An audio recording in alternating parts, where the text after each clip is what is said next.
Okay, questions? Comments?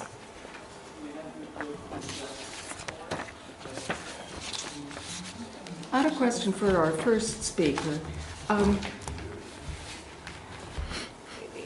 Do we have evidence of when Europeans were looking at some of these discoveries of a kind of anxiety about some of the new discoveries? I ask because I heard an interesting paper once saying that the spice trade was worrisome because the spices that we were importing into, we means Europe, don't go with our body. They're for hot, dry climes, and we English are wet. And it doesn't really suit us. Did you find any ambivalence at all about travel or import? This is a huge question because, and I should have published this long ago, but I've got a massive amount of material on Utopia and medieval travel literature, and the main parallels are with the Far East, especially with China. So there's tons of parallels with Marco Polo. The thing that really surprised me when I first started looking at it is, although he mentions Vespucci, there's actually almost no concrete parallels with Vespucci.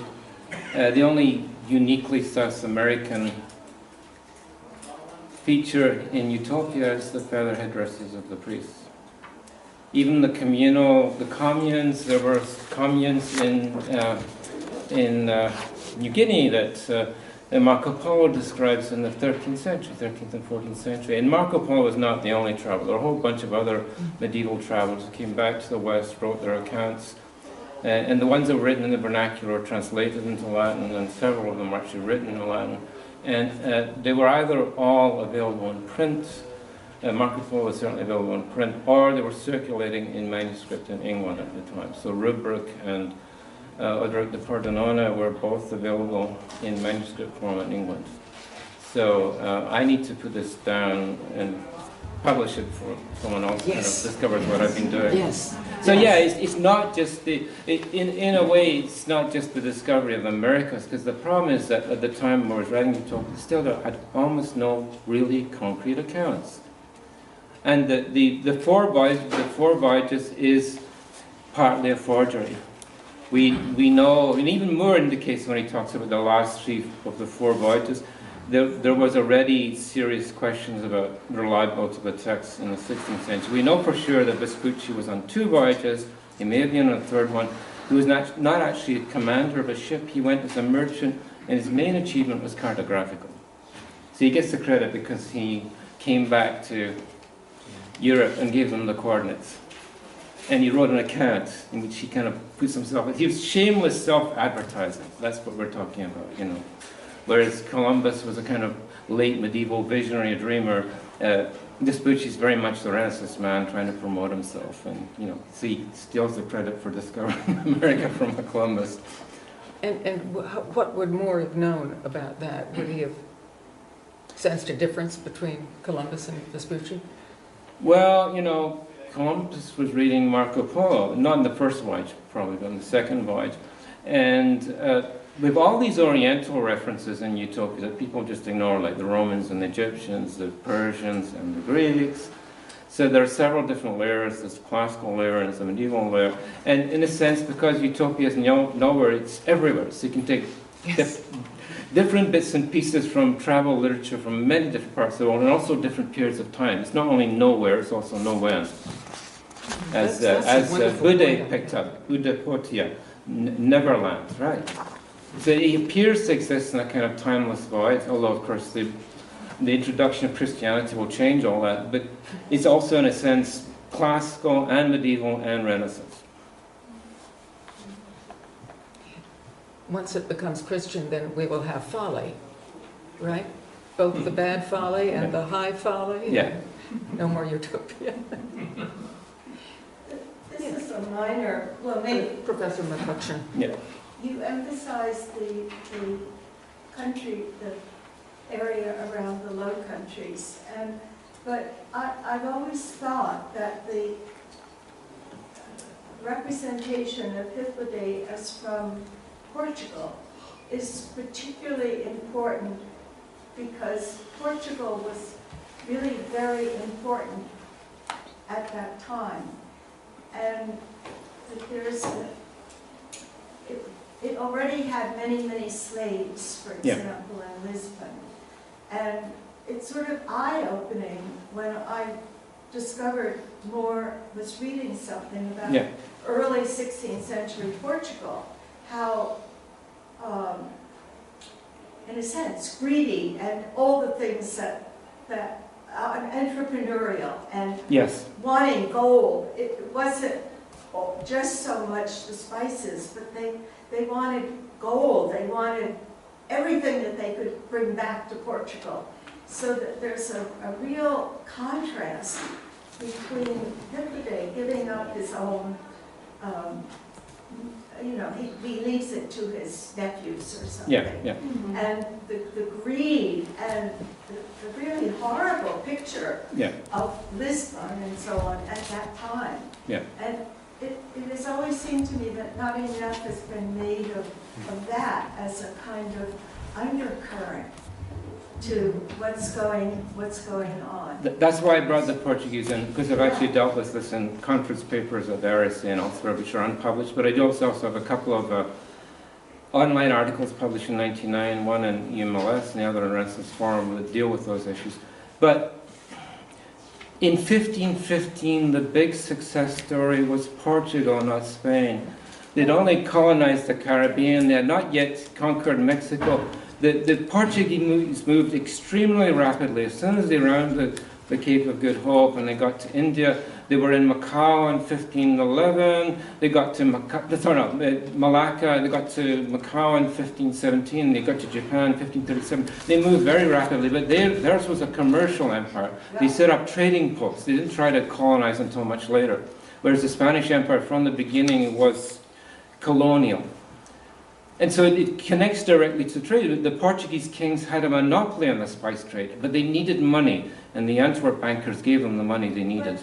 But there is a Portuguese element in India to this day. Yes, in Goa, yes. Right. And that's just about the time that Moore is writing. Albuquerque has conquered Goa in 1510, and so there are near contemporary accounts of Portugal. The question is what Moore heard when he was in Antwerp. And unfortunately, the Great Fire in Lisbon destroyed a lot of those records. But there are tantalizing traces from slightly later on of what the Portuguese knew in, not just in Lisbon, but the Portuguese in Antwerp also had a lot of information at their hands. So Moore could have heard a lot of things from them, from the real-life members of the Victoria. Yeah. Exciting. Yeah. Exciting. Yes, sir. Question to Professor Arp. Could we? I have a question to Professor Arp. But do you have name? So name, yes. My name is Ras Chenois from the University. It's about the question of contingency and the way that Utopia confront contingency, especially in law paper, this uncertain future, and so in what way imagining a non-existent place is a sort of a therapy or a solution to a moment of contingency, and even maybe further to connect it to the culture of print, of Ong, and the way that the printing house is a new thing that is kind of expose the contingency of texts, and the attempt of maybe Erasmus through the printing of Utopia to create a no place of the Republic of Letters as an answer to this contingency. So I invited to reflect. Sure. What's your name again? Raz. Raz. Okay. I can't remember. Does Hanan Yorns teach at Hebrew University? No, he's at the Bershit. Okay, because he's written quite extensively about this, on Moore and Utopia and the Republic of Letters, and this.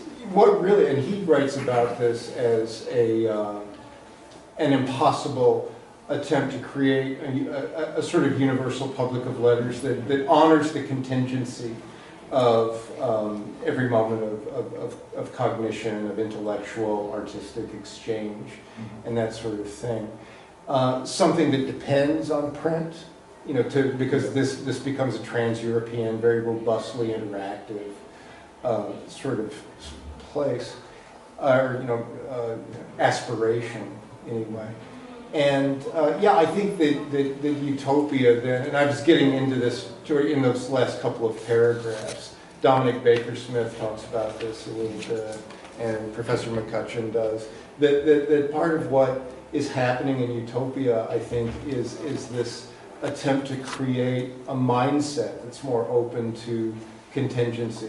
As I was saying, the open-handed rhetoric and the, you know, those traditional commonplaces rather than the close fist of logic.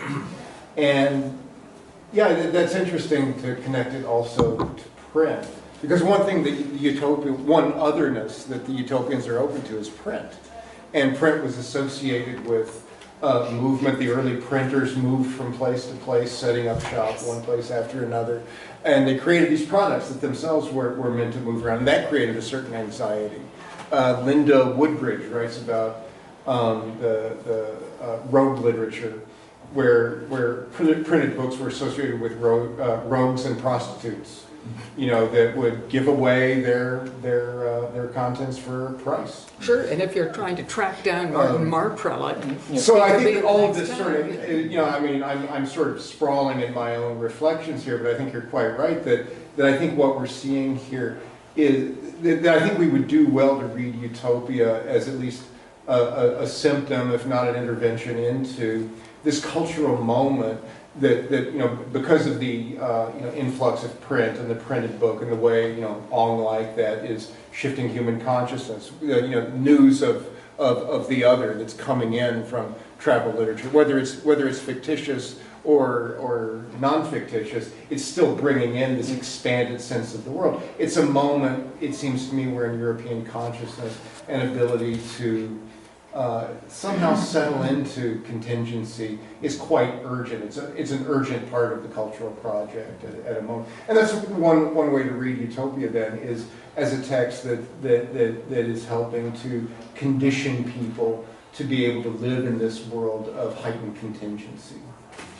I was going to bring up the question of language and translation, but I see Rob Stillman. I was going to cite him.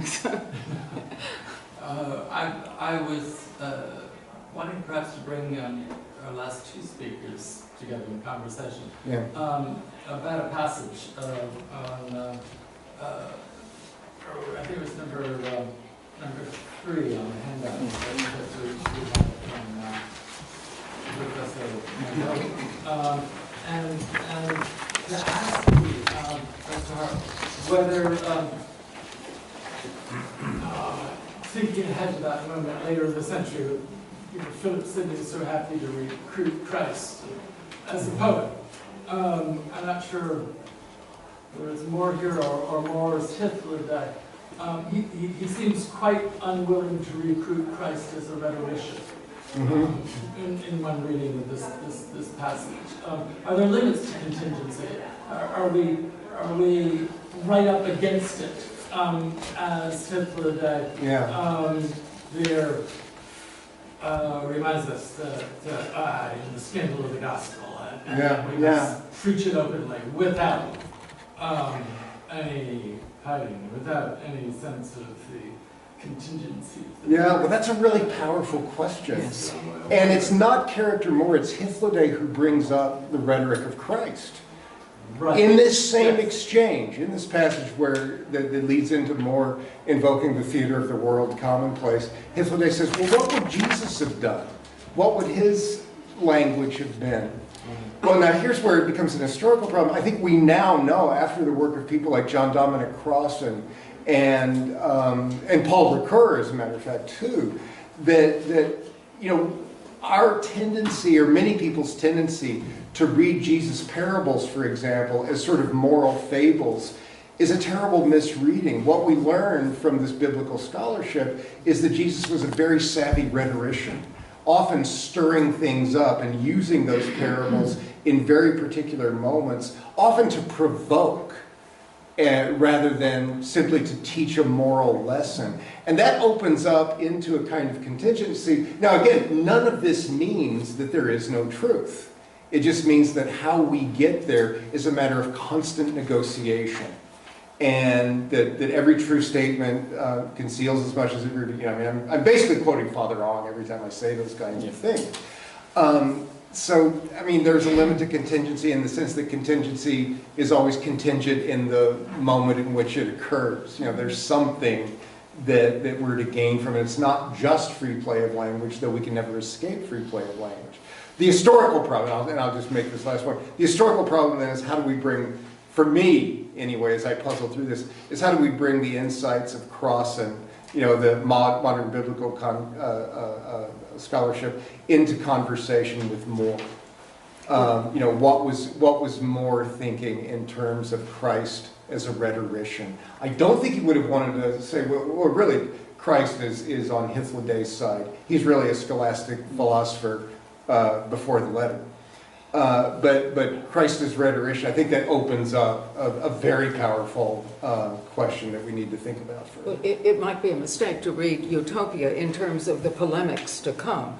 I think so. I think so. But his arguments with Tyndall especially Yeah. over what does that word mean, and are you reading it in Hebrew, Latin, English, and what is the consensus gentium over it? Yeah. These are problems we still have. Yeah.